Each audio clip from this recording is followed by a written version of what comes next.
예, 어제 하루 종일 궁금했습니다. 무엇이 이진숙을 이토록 변하게 했을까?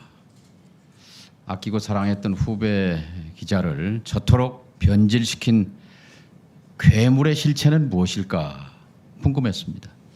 후보자는 어제 하루 종일 자정이 넘도록 표정 하나 바꾸지 않고 상대방에 대한 혐오, 노조에 대한 증오, 약자에 대한 조롱으로 일관했습니다.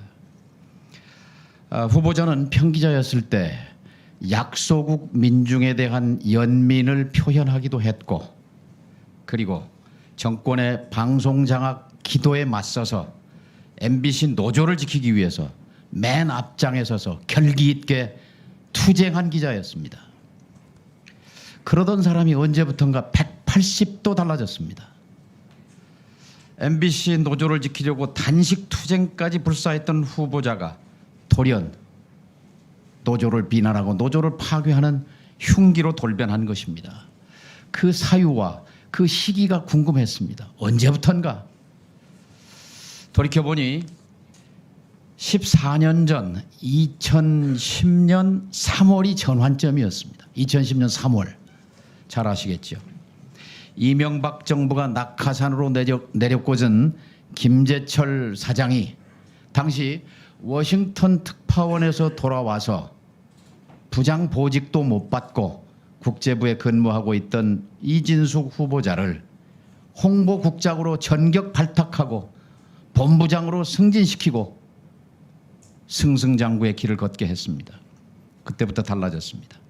김재철 씨와 한 팀이 돼서 후배 기자들 마이크를 빼앗고 PD들의 프로그램을 빼앗고 그리고 기자들을 해직시키고 그리고 노조를 파괴하는 그 선봉에서 눈부신 공을 세웠습니다.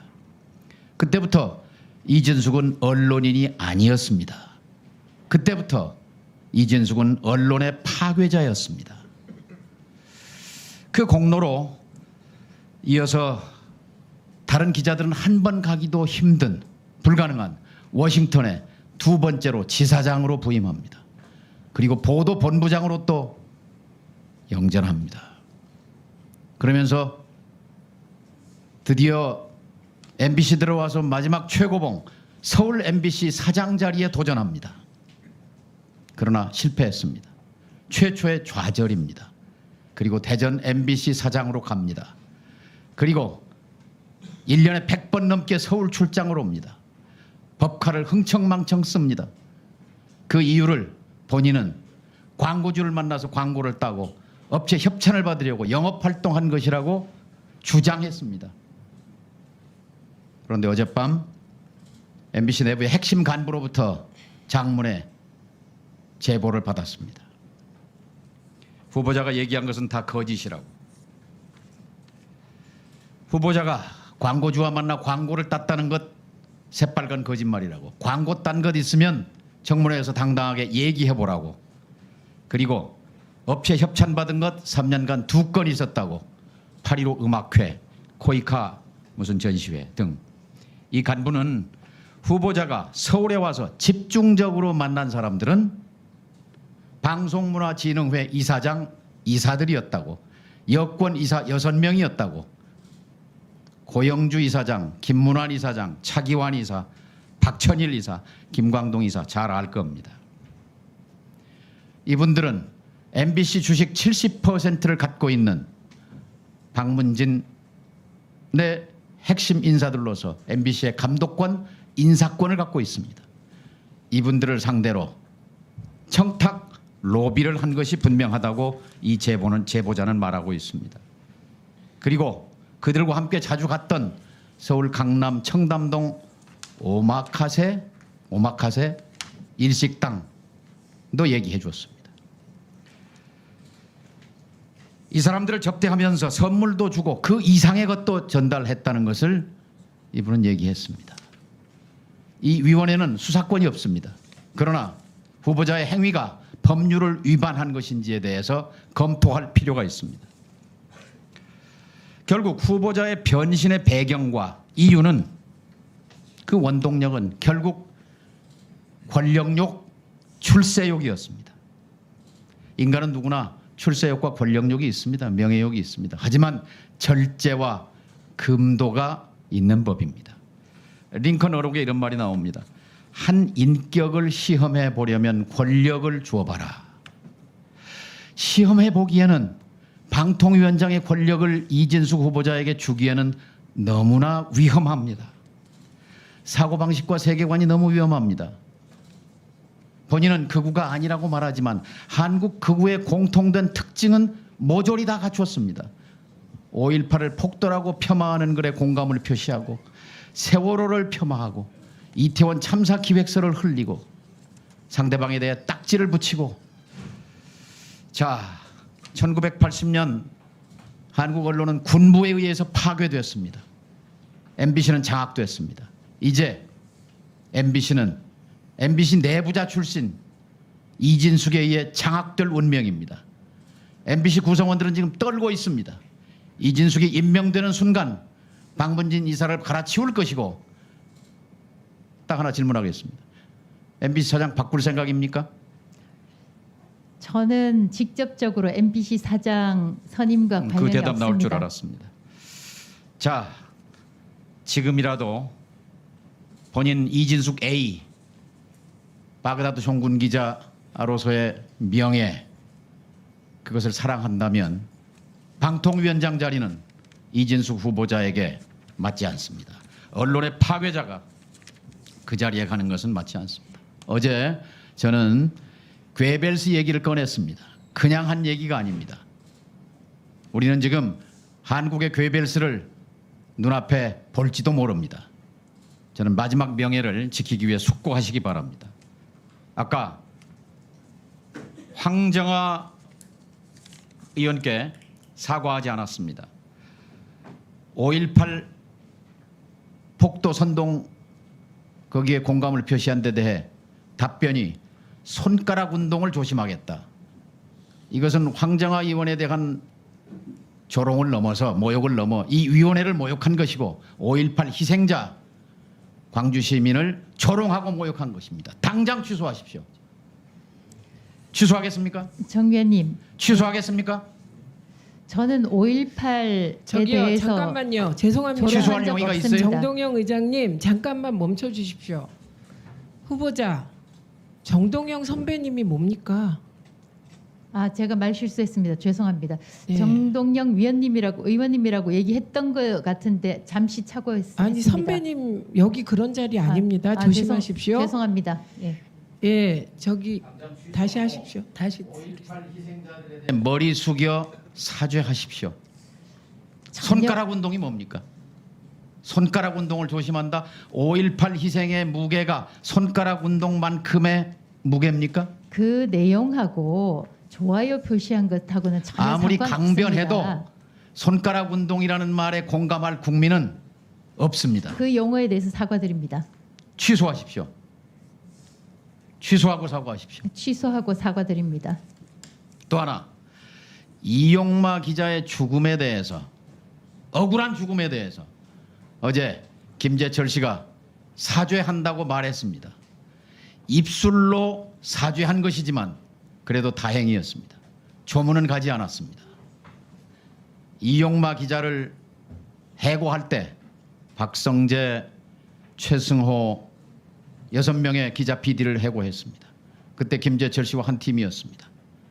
책임감을 일말의 책임감을 느낀다면 이 자리에서 이용마 우리 후배 기자의 죽음에 대해 사죄하십시오. 정 의원님, 그 징계가 이용마 있었던 기자의 죽음에 대해 책임감을 느끼지 않습니까?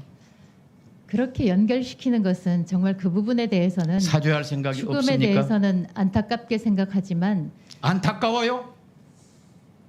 사람의 목숨이 이진숙 후보자가 후배 기자들, PD들을 해고하는데 한 팀이 돼서 선봉에 서서 하나에서 10까지 다 관여해놓고 안타깝다고? 사규에 의해서 징계가 이루어졌고 최승호 사장 때도 많은 김재철 사람이 씨는 어제 해고가 사죄한다고 됐습니다. 입술로라도 사죄했어요. 그런 생각도 없습니까? 죄송스럽지만 그 부분에 대해서는 인사위원회에서 이루어진 것이기 때문에 죄송합니다. 본인은 사죄할 생각이 없어요? 후배의 죽음에 대해서는 그렇기 때문에 안타깝게 생각합니다. 이진숙이 방통위원장이 되는 것은 나라의 비극입니다. 불행이 될 것입니다. 한국의 괴벨스를 우리는 앞으로 보게 될 것입니다.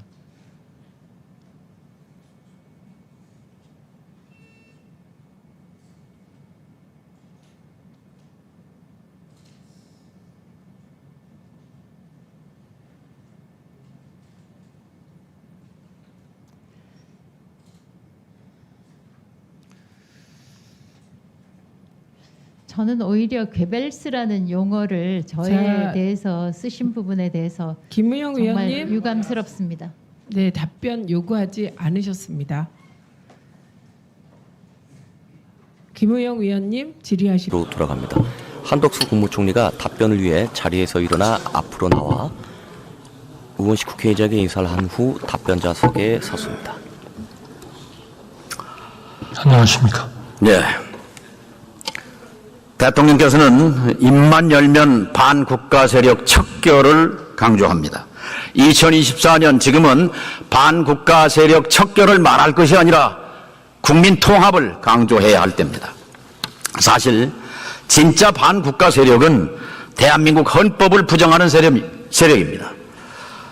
헌법은 대한민국 최고의 규범이고 그리고 5천만 국민이 합의한 공통 가치입니다. 인정하시죠? 네, 그렇습니다. 우리 헌법에는 대한민국의 국채, 정채, 국시가 다 들어 있습니다. 총리께서는 대한민국의 국채를 무엇이라고 생각합니까? 민주공화국이죠. 예, 말씀하신 대로입니다. 공화정의 핵심은 뭐죠?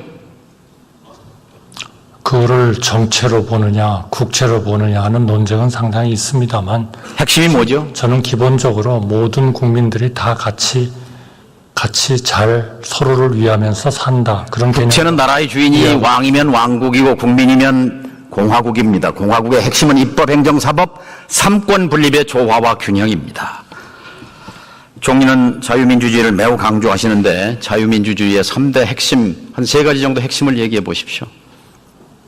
글쎄요. 역시 법치주의, 삼권 분립, 그리고 모든 권력은 국민으로부터 나오는 그러한 그 국가의 기본적인 그 힘의 원천, 이런 것들이 국민이라는 거. 비슷하긴 합니다만 자유민주주의의 핵심 첫째, 개인의 자유와 권리입니다. 언론 자유가 핵심입니다. 두 번째, 법 앞에 평등입니다. 법치주의. 세 번째, 다수결 민주주의입니다. 이 3가지 모두 위협받고 있습니다. 총리 대통령께서는 뉴라이트가 뭔지 모른다고 말씀했습니다. 총리께서도 가치 없는 얘기다고 일축했습니다. 총리가 보시기에 윤석열 정부 안에 뉴라이트가 있습니까? 없습니까? 글쎄요. 거기에 대한 생각을 있습니까? 없습니까? 생각을 가지고 있는 분들은 있을 수 있겠죠. 있을 수 있습니까? 그러나 저는 지금도 64년도에 미국의 레이건 대통령이 대통령 되시기 전에 우리가 선택해야 할 시간이다라고 하면서 한 연설이 기억이 납니다. 지금은 레프트와 라이트는 없다. 오로지 국가를 잘 되게 하느냐 못하게 하느냐는 업 오어 다운만 있다. 이런 말씀을 한 것이 저는 참 공감이 가는 그런 말씀이다. 이제 라이트, 레프트, 뉴 라이트, 뉴 레프트가 있는지는 저는 모르겠습니다만 그런 이념 가지고 논쟁하고 색깔칠하고 국민을 가르고 이런 거는 바람직하지 않다고 생각합니다. 총리께서는 없다라고 말씀하시고 싶은 것 같은데요. 세상 천지가 지금 이 정부가 뉴라이트 천지가 돼가고 있다라고 생각하는데 총리의 답변은 바로 이 정권이 위기인 이유를 말하고 있습니다. 문제는 최근에 임명된 요직마다 어디서 골라왔는지 모두가 전부 뉴라이트 인사들로 채우고 있는 것입니다. 노동부 장관, 통일부 장관, 안보실장, 독립기념관장, 한국학중앙연구원장, 방통위원장 이루다 셀 수도 없습니다.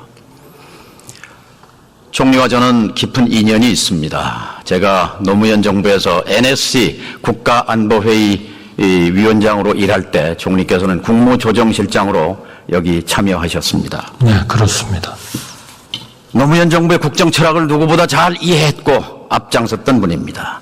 2007년 노무현 정부의 마지막 총리로서 북한의 김영일 총리와 남북 총리회담을 서울에서 갖기도 했습니다. 한반도의 평화 정착을 훌륭하게 뒷받침했던 분입니다. 제가 아는 한덕수 총리는 그런 분입니다. 총리, 북한을 타도 대상이라고 말하는 사람이 있습니다. 같은 생각입니까? 저는 그렇게 생각하지 않습니다. 북한은 우리의 동족이 있는 그러한 그 지역이고 우리가 그 주민들에 대해서 항상 돕고 또 그런 주민들이 잘 되도록 그렇게 도와야 된다고 생각합니다. 통일을 흡수 통일이어야 한다라고 하는 주장이 있습니다. 동의하십니까? 저는 동의하지 않습니다. 그리고 그거는 우리 헌법에서도 허용하지 않습니다. 무력 통일론에 대해서는 어떻게 생각하십니까? 한마디로 무력에 의한 현상 변경, 이것은 안 된다 하는 것이 우리 헌법이 정하는 평화적 통일을 지향하는 것입니다. 그렇다면 만약에 이 같은 생각을 가진 사람이 국가의 외교 안보 전략을 좌지우지하는 자리에 있다면 이것은 굉장히 위험한 일입니다. 그렇지 않습니까? 그러한 그 무력의 준비, 이것은 국가를 보유하는 데 있어서는 저는 필수적이라고 생각합니다.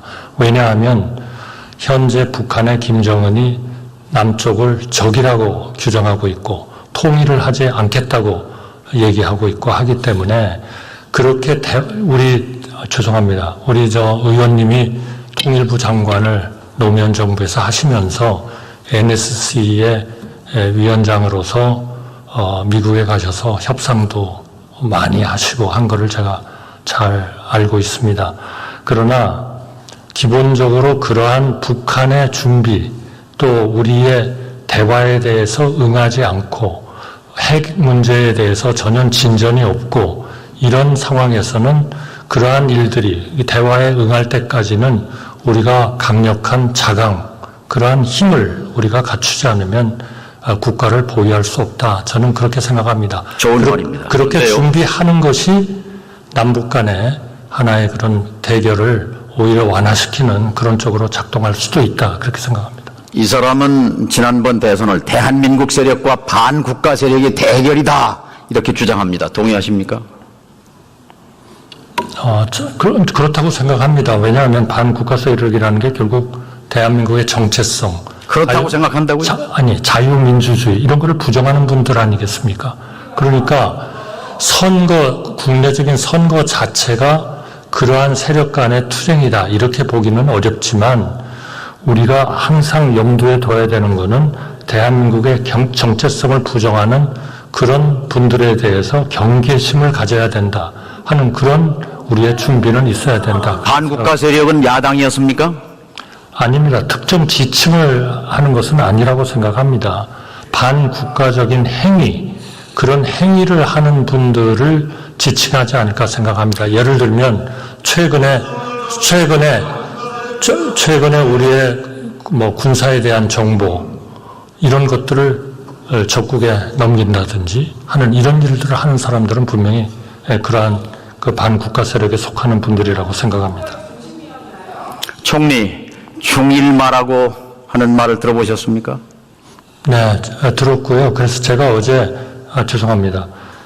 한마디로 그 중일마라는 거를 말씀하신 분의 그 말한 전체적인 내용을 저는 처음부터 좀 끝까지 충분히 보고 이분이 어떤 뜻에서 얘기를 하는구나 하는 것을 판단해 주셨으면 좋겠습니다. 중일마라는 딱 그 세 글자를 가지고 얘기를 하니까 완전히 정신 나간 사람이 되는 거죠. 그런 게 아니고요. 그분이 얘기한 거는 일본으로 하여금 강제적으로 하고 싶지 않은데 강제적으로 사과를 하게 하는 것이 큰 의미가 없을 수 있다.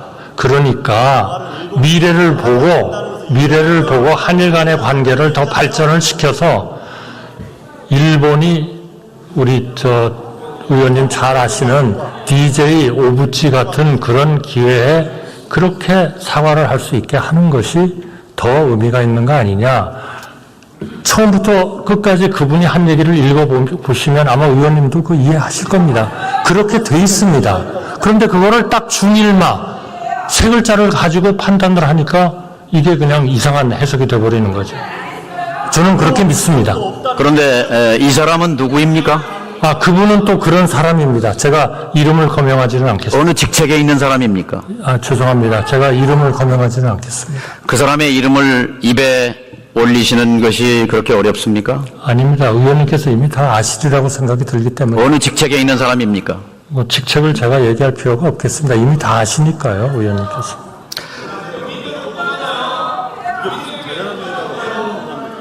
이 사람은 광복회 회장께서 용산 대통령실에 일본 밀정이 있다고 했던 바로 그 사람입니다. 대통령이 되기 전에 윤 대통령과 같은 아파트, 같은 동에 살면서 친분을 쌓았던 사람입니다. 이 사람은 우리 대법원의 강제징용 배상 판결을 잘못된 것이라고 주장하는 사람입니다. 이 사람은 일본은 군대를 보유해야 하고 전쟁을 할 수 있는 나라가 되어야 한다고 주장합니다. 이 사람은 한반도 유사시 일본 자위대가 개입해야 한다는 주장을 합니다. 여기에 동의하십니까? 제가 뭐 동의하는 부분도 있고 아직은 어느 부분에 동의하십니까? 아직은 이르다 하는 그런 생각도 있고요. 어느 부분에 동의하십니까? 아니 그러니까요. 어느 부분에 동의하십니까? 아니 일본하고 미래를 향해서 잘 지내야 된다 하는 것은 그거는 분명히 옳은 얘기죠. 우리가 일본에 대해서 과거를 직시는 하지만 우리가 미래를 위해서 우리의 보편적 가치를 공유하는 그러한 국가로서 또 이 지역의 안보에 있어서 협력도 할 수 있는 국가로서 그러한 관계를 유지해야 된다 하는 것은 저는 동의합니다. 이 사람은 MB 정권 시절 일본과의 군사정보보호협정을 밀실에서 추진하다가 쫓겨난 사람입니다. 쫓겨나면서 군사기밀 41건을 무단 반출해서 대법원에서 유죄 확정 판결을 받은 사람입니다. 이 사람은 MB 시절 청와대에서 비서관 할 때 그 아래 행정관으로 있던 사람들을 윤석열 정부가 들어서자 국방부 장관으로, 외교부 1차관으로, 외교부 2차관으로 요직에 밀어넣는 영향력을 행사한 사람입니다. 이 사람은 낙가손해상을 수상한 사람입니다. 외국의 현직 공직자가 낙가손해상을 받은 유일한 사람입니다. 이 사람은 한일 미래의 걸림돌은 한국 시민과 일제강점기의 피해자들이라고 말하는 사람입니다. 일본이 공인한 친일파입니다. 이 사람을 그대로 두면 국가가 위태롭습니다. 첫째, 일본 우익의 주장을 그대로 대변하는 사람이기 때문입니다. 일본 우익이라는 사람들은 식민지 지배가 합법이었다고 우기는 사람들이고 반인도적 범죄 행위, 강제징용, 성노예, 민간인 학살 자체를 부정하는 사람들입니다. 그들을 대변하는 인사입니다. 둘째, 국가기밀 유출로 유죄 확정을 받은 사람입니다. 셋째, 이념이 중요하다고 하면서도 이념이 뭔지 모르는 대통령을 마음대로 움직이는 사람입니다. 직급은 차관급에 불과하지만 영향력은 정권의 2인자라고 할 수 있습니다. 이것만으로 정권이 위험해지고 국가가 위태로워집니다. 총리, 이 사람을 국가안보실에서 즉각 내보내야 한다고 생각합니다. 파면을 건의할 용의가 있습니까? 우선 평소에 굉장히 합리적인 그런 입장을 취하시는 의원님께서 말씀하시는 것이지만 저는 지금 그분을 묘사한 그분의 위치, 그분이 하고 있는 일, 그러한 것들에 대해서 저는 동의하기가 어렵습니다. 그분이 그러한 역할을 의원님께서 말씀하시는 것처럼 그렇게 하고 있지 않습니다. 그렇기 때문에 제가 그분의 파면을 건의할 그런 생각도 없습니다. 이 사람의 박사 논문, 시카고 대학 박사 논문 주제가 자위대 연구입니다. 일본 방위정책 연구입니다. 그리고 이 사람이 쓴 책, 논문, 글, 기고, 발언, 제가 인용한 것들입니다. 출처 다 보내드릴 수 있습니다. 종년 이미 사의를 표명한 분입니다. 쓴소리를 못할 이유가 없습니다. 옳은 일이라면 얼마든지 해야죠. 그러나 그 일은 옳은 일 같지가 않습니다.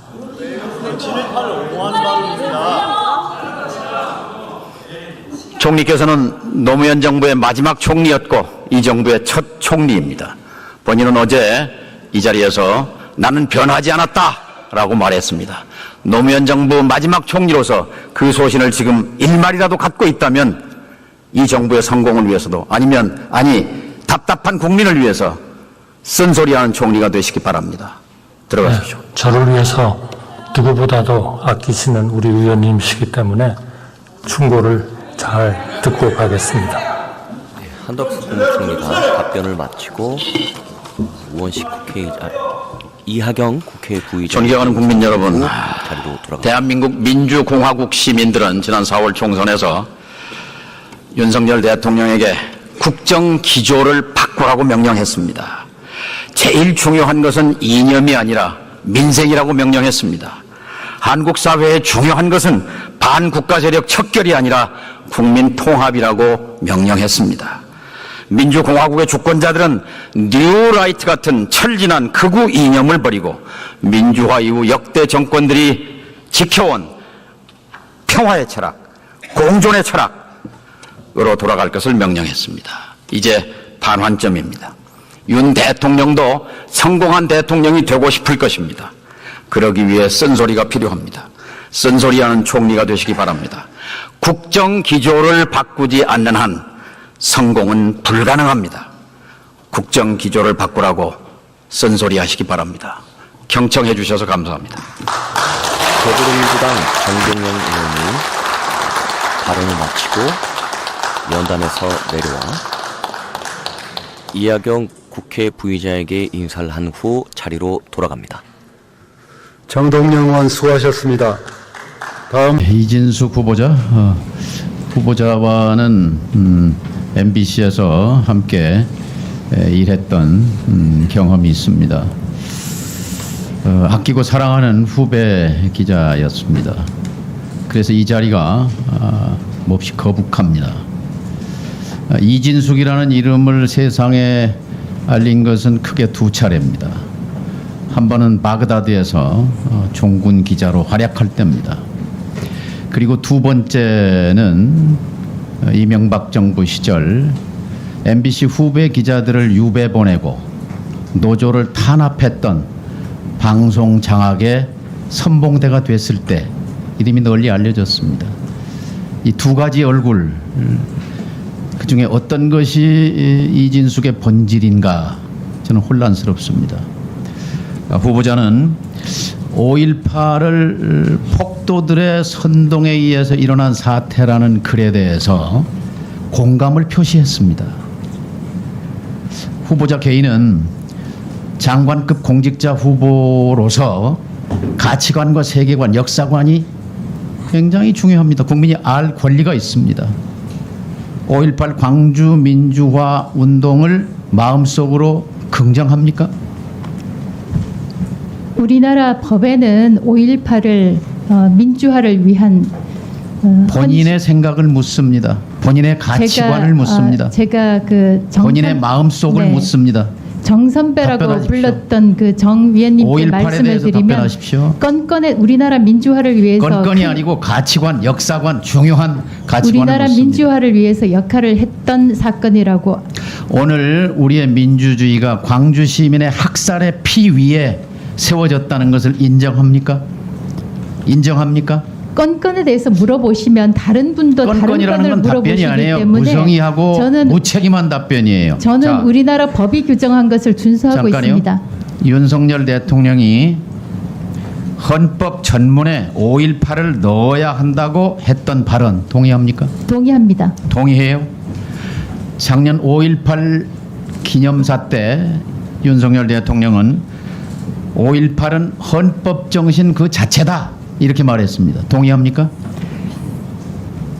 기본적으로 제가 대통령 말에 동의합니까? 5.18에 대한 대통령 대통령의 말에 말과 동의합니까? 우리나라 법과 같이 하고 있습니다. 생각을. 5.18 당시에 광주 MBC가 불탔습니다.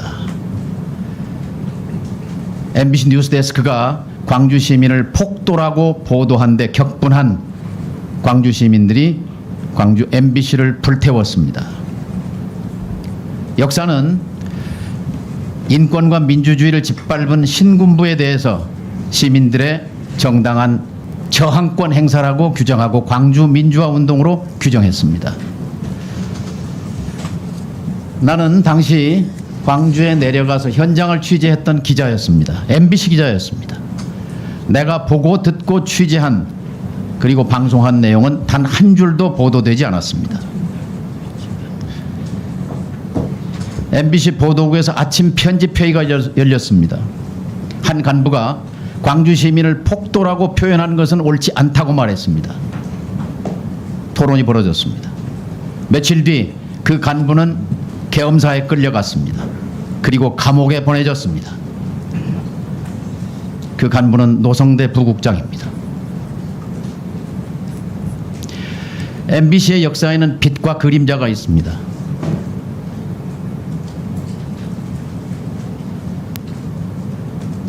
MBC를 빛낸 사람들이 있었고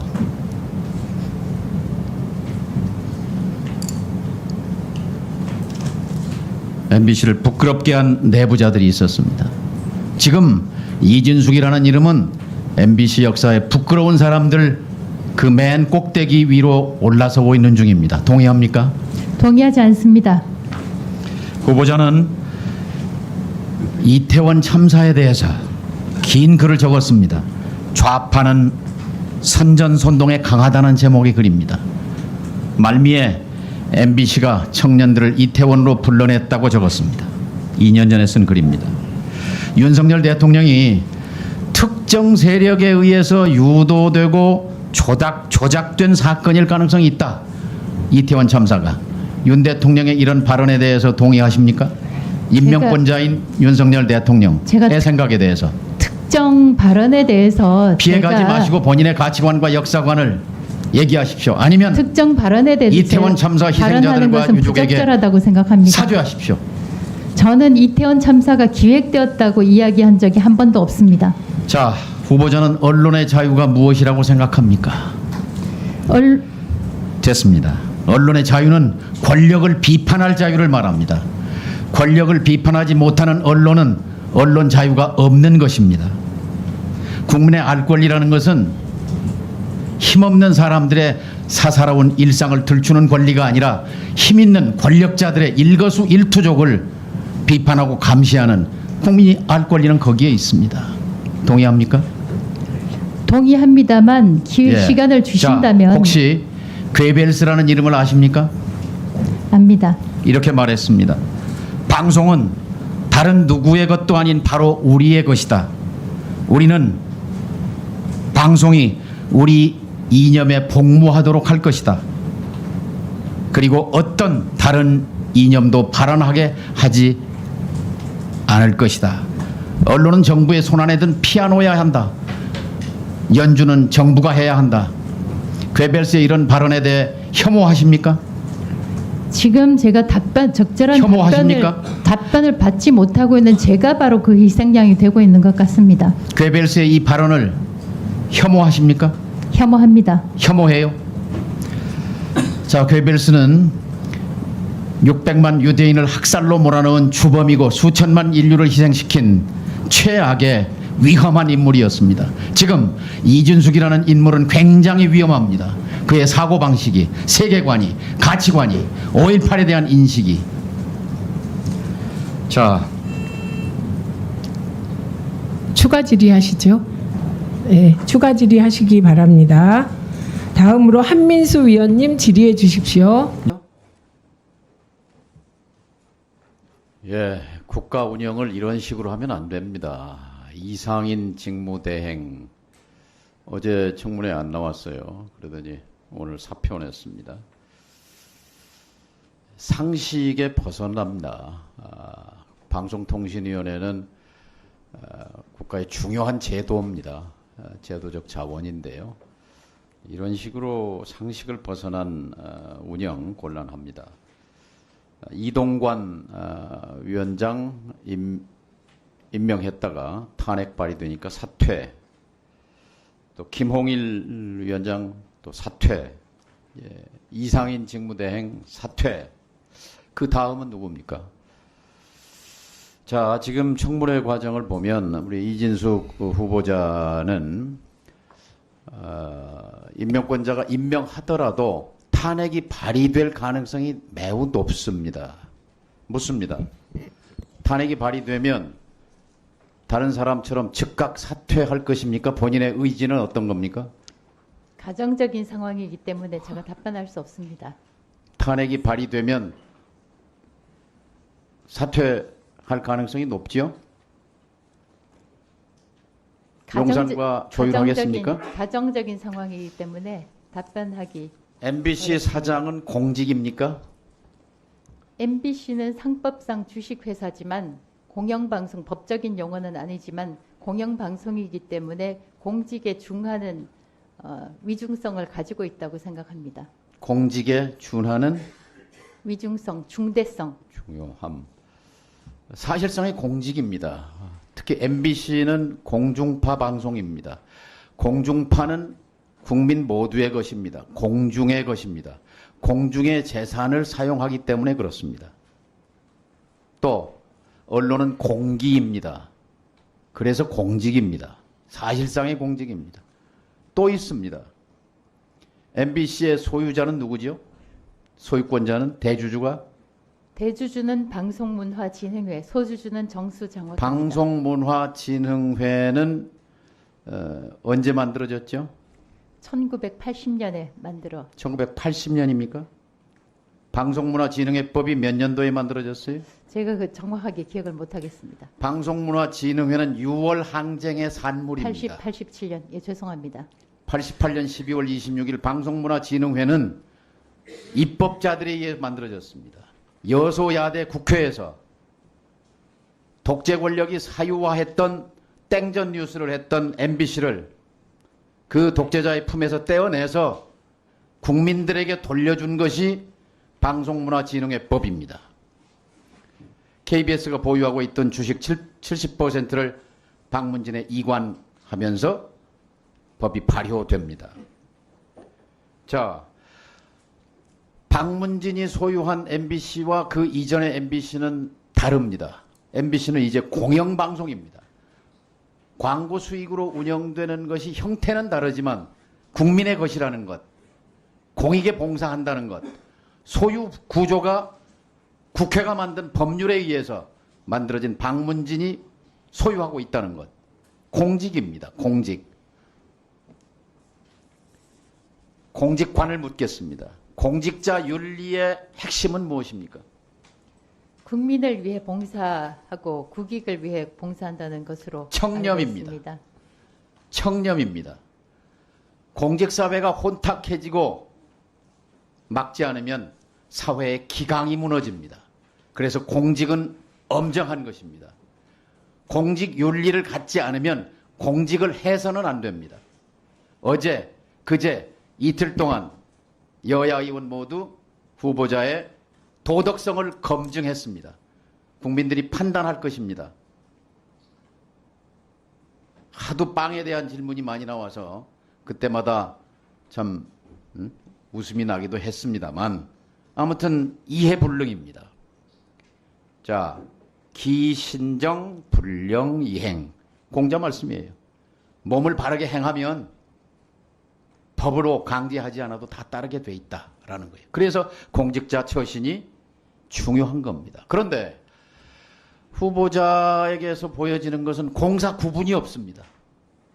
공적인 마인드가 결여되어 있습니다. 지금 광고 영업을 위해서 법인카드 썼다. 상식적으로 대전 MBC 사장의 법인카드 월정 한도액은 얼마입니까? 500만 원 가량 되는 걸로 알고 있습니다. 그래요? 확실해요? 그렇게 기억하고 있습니다. 전직 대전 MBC 사장의 말은 220만 원이었습니다. 이진숙 사장만 500만 원입니까? 그렇지는 않습니다. 규정이 있습니까? 규정이 있습니다. 규정 다시 확인해 보기로 하겠습니다. 자, 그 법인카드를 가지고 1억 4천만 원 집중적으로 MBC 사장 임명권을 갖고 있는 박문진 이사들에게 로비했습니다. 선물 주고 선물 이상의 것을 제공하고 그리고 1인당 30만 원 이상 하는 서민들은 꿈도 못 꾸는 고급 오마카세,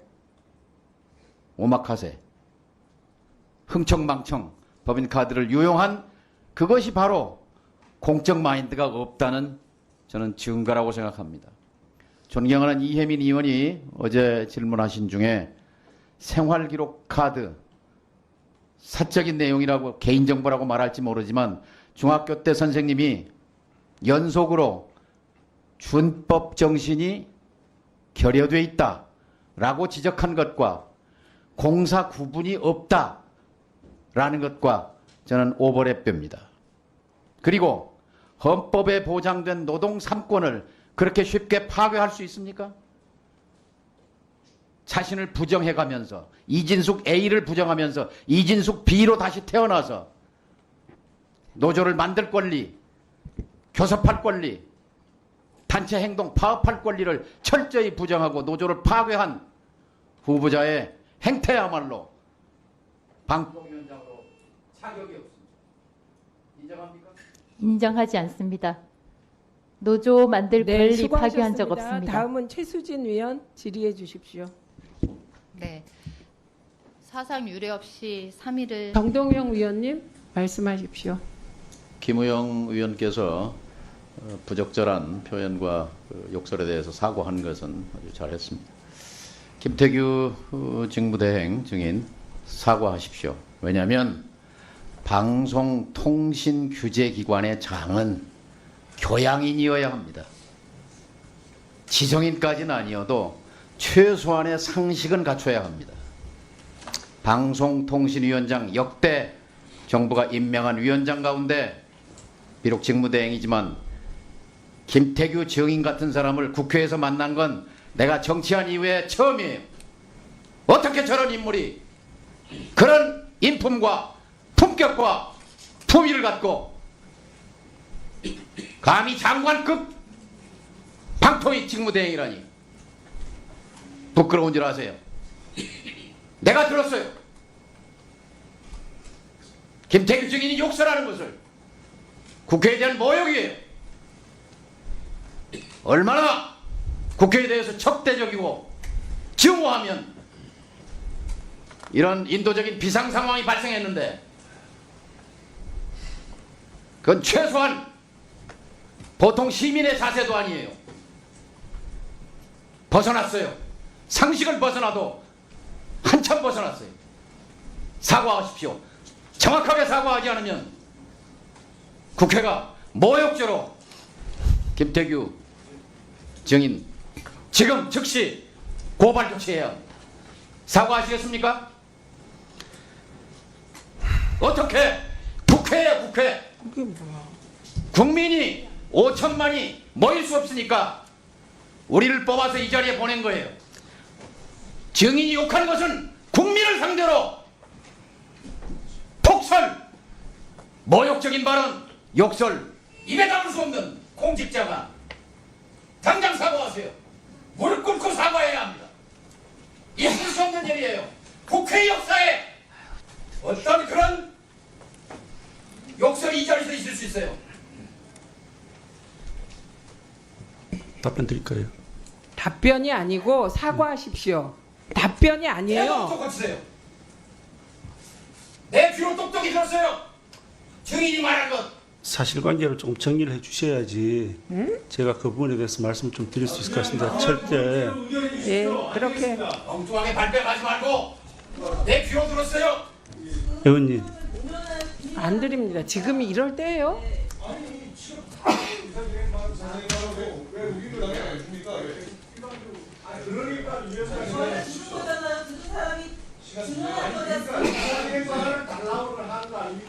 아니 못 드리겠습니다. 제가 계속 지금 박충건 의원이 아니 잠깐만요. 이거는 기계적인 형평성의 문제가 아니에요. 김태규 증인과 관련하여서는 저는